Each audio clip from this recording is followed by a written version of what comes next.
Frérot et Sœurette.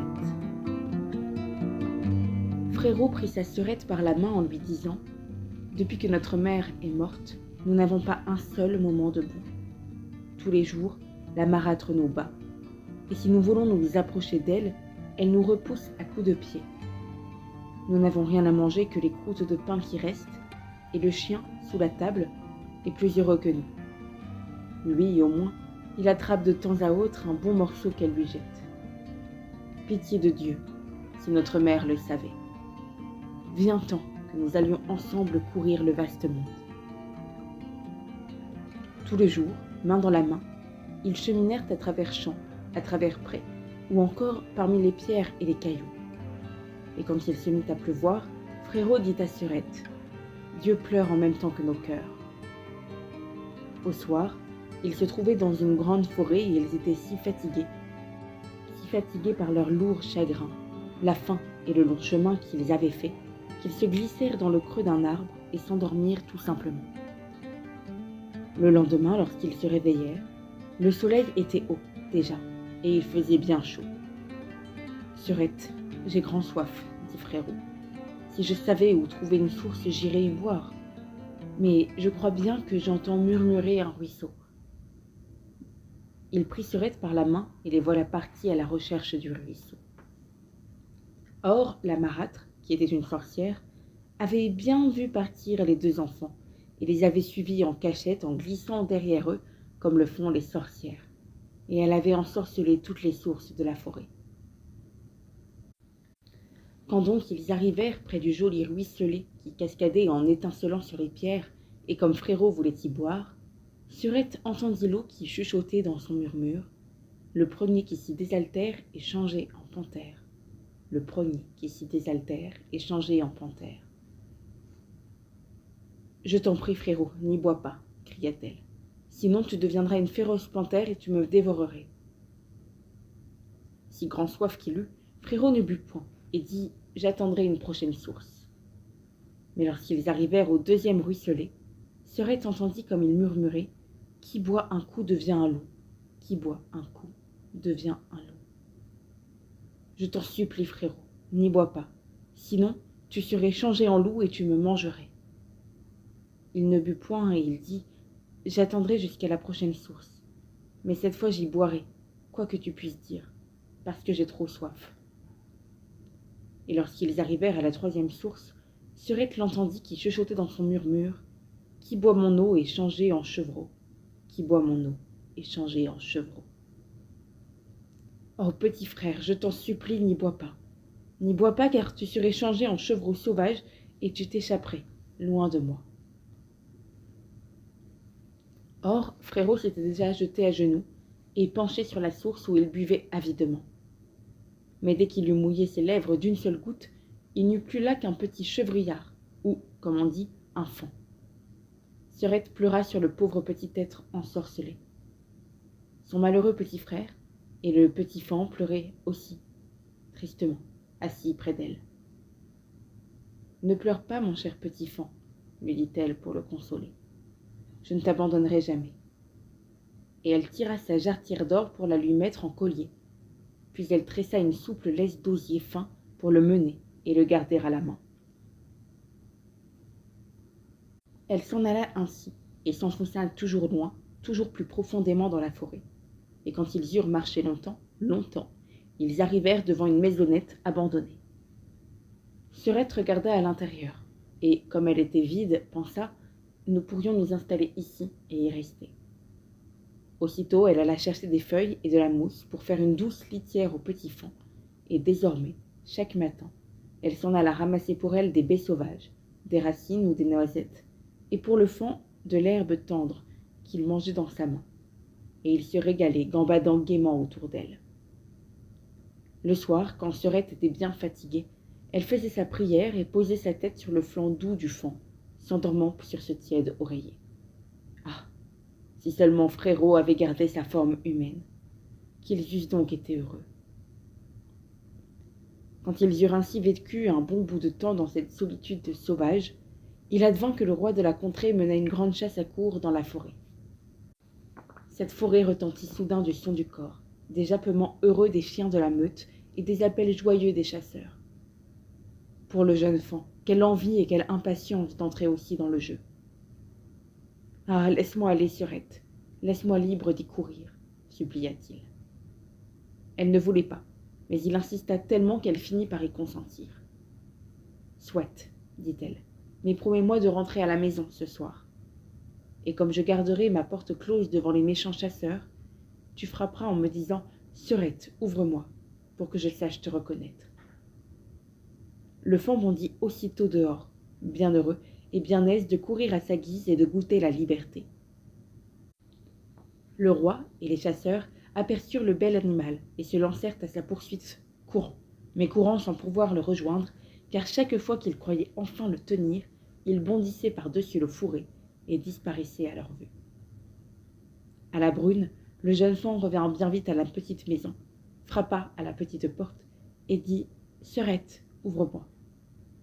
La porte s'ouvrit aussitôt et il entra d'un bond pour aller se jeter sur sa douce litière et s'y reposer toute une bonne nuit.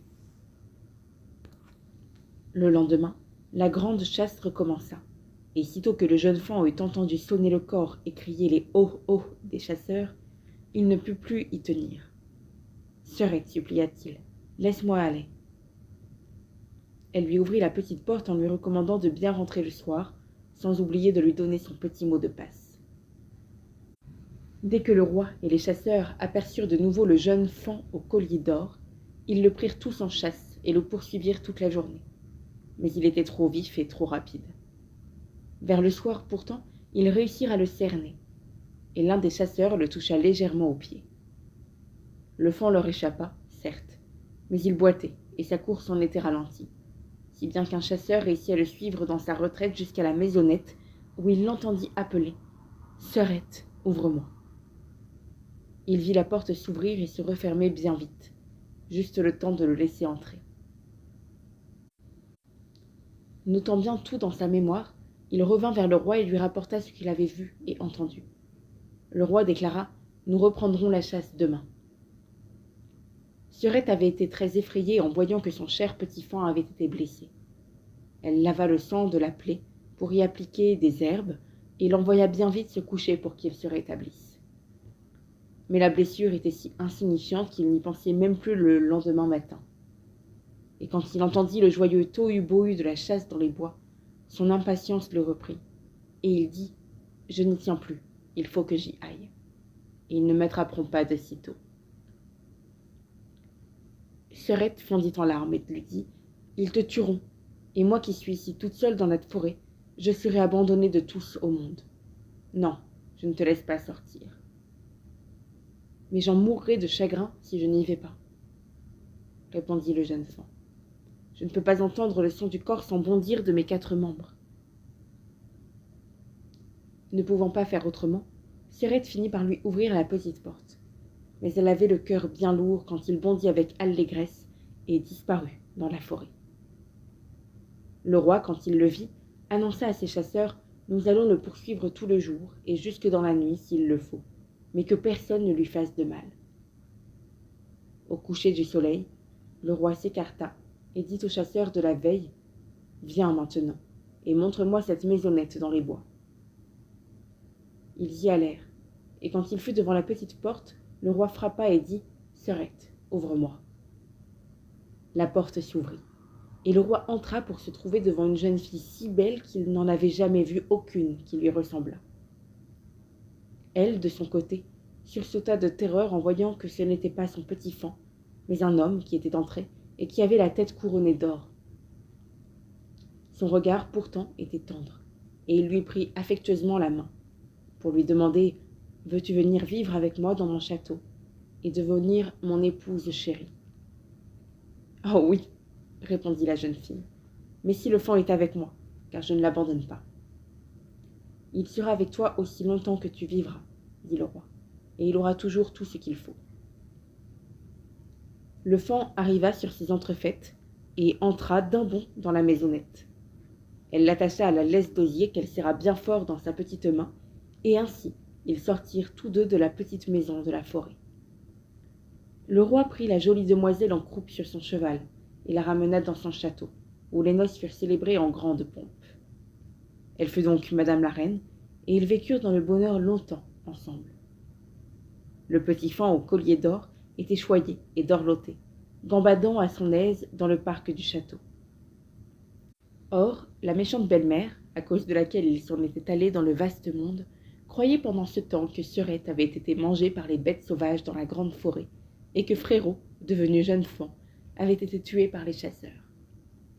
Aussi, lorsqu'elle apprit qu'ils étaient si heureux et que tout allait bien pour eux, fut-elle rongée dans le fond de son cœur par la rage et l'envie. Et elle ne connaissait plus de repos, n'ayant d'autre pensée que d'arriver à faire leur malheur de nouveau.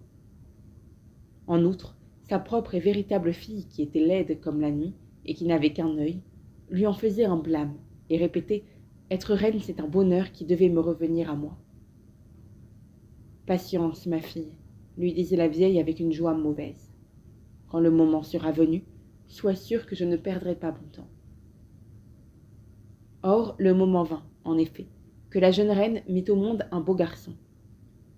Et comme le roi s'en était allé à la chasse, la vieille sorcière prit l'apparence d'une femme de chambre, entra dans la pièce où reposait l'accouchée et lui dit « Le bain est prêt, madame. Venez vite, sinon l'eau va refroidir. Le bain vous fera grand bien et vous rendra vos forces. » Sa fille aussi se trouvait là, et toutes deux aidèrent la reine à se lever et la menèrent jusqu'à la salle de bain, refermèrent la porte derrière elle et se sauvèrent, car elles avaient fait un feu d'enfer dans cette salle de bain, de façon que la jeune reine y fut promptement étouffée. Cela fait et bien fait, la mégère prit sa fille, lui mit une coiffe sur la tête et la coucha dans le lit à la place de la reine. En sorcière qu'elle était, elle lui avait évidemment donné l'apparence et la ressemblance de la jeune reine, à l'exception toutefois de l'œil qui lui manquait, car elle ne pouvait pas le lui rendre. Et pour que le roi ne s'aperçût de rien, elle n'aurait qu'à rester couchée sur le côté de son œil manquant. Le soir, donc, quand le roi fut rentré de la chasse, il apprit avec une joie extrême qu'un bel enfant lui était né. Mais quand il voulut courir au chevet de sa tendre femme pour la voir et prendre des nouvelles de sa santé, la vieille lui barra vivement le chemin. « Restez où vous êtes, » lui dit-elle. « N'allez surtout pas ouvrir les rideaux. La reine a besoin de se reposer et ne doit pas encore voir la lumière. » Le roi se retira aussitôt et ne sut point que ce n'était pas la vraie reine qui se trouvait dans le lit clos. À minuit, quand tout dormait dans le château, à l'exception de la nourrice qui veillait près du berceau du nouveau-né, voilà que la porte s'ouvrit et que la véritable reine entra dans la chambre du bébé. Elle alla au berceau, prit l'enfant dans ses bras et lui donna la tétée. Puis elle arrangea son oreiller en le tapotant un peu et recoucha l'enfant en le bordant soigneusement dans sa petite couverture. Elle n'oublia pas non plus le petit faon qui dormait dans un coin, se pencha sur lui et lui fit une douce caresse sur le dos. Toujours sans bruit et sans un mot, elle regagna la porte et s'en fut. Le lendemain, la nourrice interrogea les gardes pour savoir s'ils avaient vu quelqu'un circuler dans le château. « Personne, » répondirent-ils. « Nous n'avons vu personne entrer ni sortir. » Plusieurs nuits de suite, elle revint de la même manière à la même heure, et toujours sans prononcer la moindre parole. La nourrice la voyait chaque fois, mais elle n'osait rien dire à personne. Et puis, après un certain temps, la reine parla pour la première fois, dans la nuit. « Comment va mon enfant ? Et comment va mon faon ? 2 fois encore, je reviendrai, puis plus jamais. » La nourrice n'osa pas se risquer à lui répondre, mais dès qu'elle eut disparu cette nuit-là, elle courut elle-même pour tout raconter au roi. « Mon Dieu, qu'est-ce que cela ?» dit le roi. « La nuit prochaine, je veillerai près de l'enfant. » Et le soir même, en effet, il vint dans la chambre du bébé et attendit. Vers minuit, la reine apparut de nouveau et dit « Comment va mon enfant ? Et comment va mon faon ? Un soir encore, je reviendrai, puis plus jamais. » Ensuite, elle soigna son enfant comme à son habitude, caressa le faon qui dormait et disparut. Le roi n'osa pas non plus lui parler, mais revint et veilla aussi la nuit suivante. Elle apparut et dit « Comment va mon enfant ? Et comment va mon faon ? Ce soir encore, mais jamais plus, je ne viendrai. » Alors le roi ne put se contenir. Il s'élança vers elle et lui dit « Tu ne peux être que ma femme chérie, et pas une autre. Oui, je suis ta femme chérie, répondit-elle, en retrouvant au même instant, par la grâce de Dieu, la vie, et sa jeunesse, et ses couleurs, et sa santé. Puis, elle raconta au roi le forfait que la sorcière et sa fille avaient commis contre elle. Le roi les livra toutes deux à la justice, et elles furent condamnées. La fille fut abandonnée dans la grande forêt où elle fut déchirée par les bêtes sauvages. Quant à la sorcière, elle fut mise au bûcher et périt dans les flammes très misérablement. Mais lorsqu'elle eut été complètement brûlée et fut réduite en cendres, le jeune faon fut aussitôt métamorphosé et retrouva sa forme humaine. Et ce fut ainsi que Sœurette et Frérot vécurent désormais et furent heureux ensemble jusqu'à la fin de leurs jours.